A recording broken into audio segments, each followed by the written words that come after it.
Estamos de volta com o Nordeste Acontece e eu recebo aqui no estúdio a doutora em Educação e professora do IFRN, Andresa Tavares. Vamos falar sobre um assunto polêmico, a reforma do ensino médio.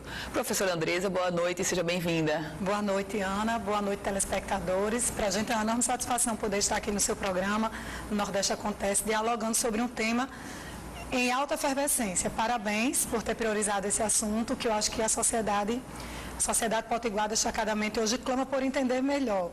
E aí, desde já, eu quero dizer que eu estou com um papelzinho aqui na mão, porque é um tema, assim, de uma contingência tão atual, né, que a gente vai precisar aqui se servir de algumas informações. Professora, qual é o ponto mais nevrálgico que a senhora encontra dessa reforma que está proposta na medida provisória do presidente Michel Temer? Muito bem, excelente pergunta. Acho que o ponto, nas últimas 48 horas, que os estudiosos e pesquisadores na área da educação mais têm se preocupado é sobre a questão do financiamento, né? Então, quando a gente começa a observar as questões que estão colocadas como novos interesses do ensino médio, que muitas vezes são confundidos com a educação profissional por meio da oferta de cursos técnicos, é muito importante deixar isso claro. O gargalo do que a gente observa nessa medida provisória é exatamente a questão do financiamento. Não está claro, apenas é citado que a nova fonte de recurso vai chegar via FNDE, não é? E que vai ser destinado diretamente ao chão das escolas. Com isso, a gente já entende que não somente a LDB vai ser secundarizada, vai ser alterada, como também a lei que nos últimos anos, né, vem regulamentando o financiamento da educação brasileira, que é o Fundef, ou melhor, que agora é o Fundeb, né? Anteriormente o Fundef e agora o Fundeb.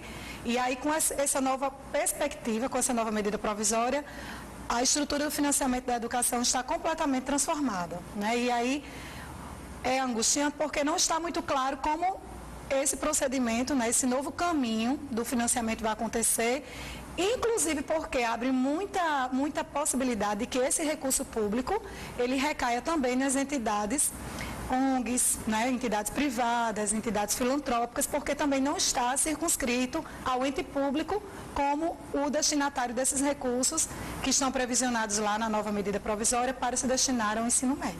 Agora, professora, essa reforma proposta pelo presidente Temer, ela também retira algumas disciplinas, inclui outras, faz uma espécie de filtro para o estudante. Isso é saudável? Pois é, Ana. Excelente pergunta.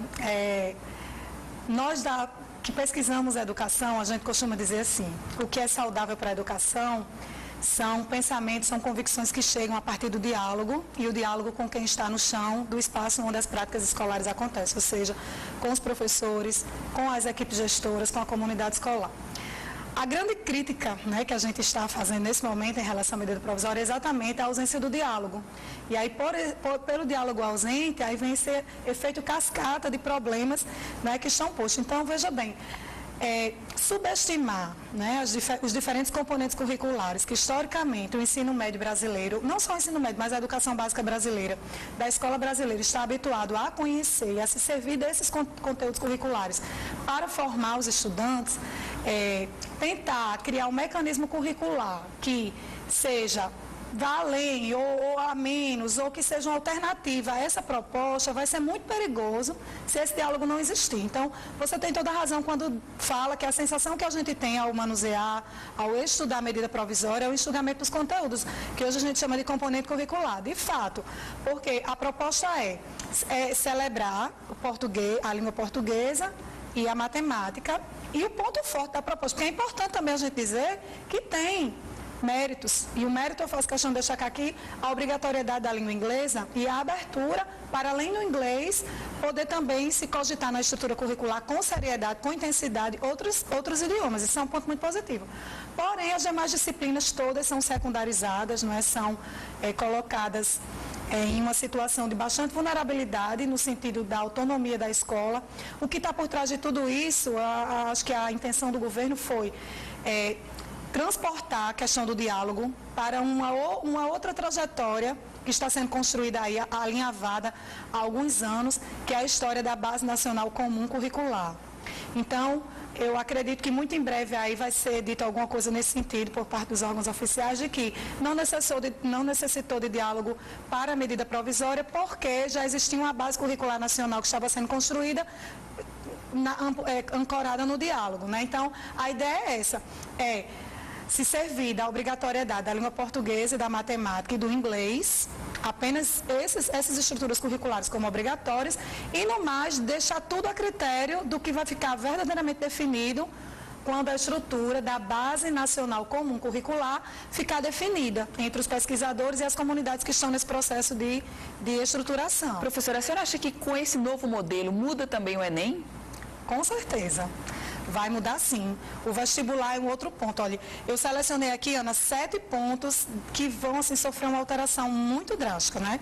A carga horária, as disciplinas obrigatórias, né, os conteúdos, a questão da língua estrangeira, a formação do professor, o vestibular, o Enem, né, portanto, a estrutura de financiamento e a confusão entre ensino médio e educação profissional, que a medida provisória coloca como sendo estruturas sinônimas, e a gente sabe que não é bem assim. Quanto mais nós que somos servidores federais de uma instituição que tem toda uma tradição em formar muito bem o trabalhador na perspectiva de uma educação profissional verdadeiramente emancipadora, verdadeiramente transformadora. Por que o vestibular muda? Porque agora a instituição de ensino ela não vai mais ter autonomia para poder elaborar os seus instrumentos de avaliação, e nem o Enem vai mais acontecer na perspectiva do que está posto, né? Destacadamente valorizando a questão da contextualização, dos conhecimentos prévios e também da aplicação do marco conceitual dos saberes essenciais do ensino médio com o cotidiano escolar. Porque agora o que vai estar em xeque é o quê? São os conhecimentos que a Base Curricular Nacional Comum vai estabelecer.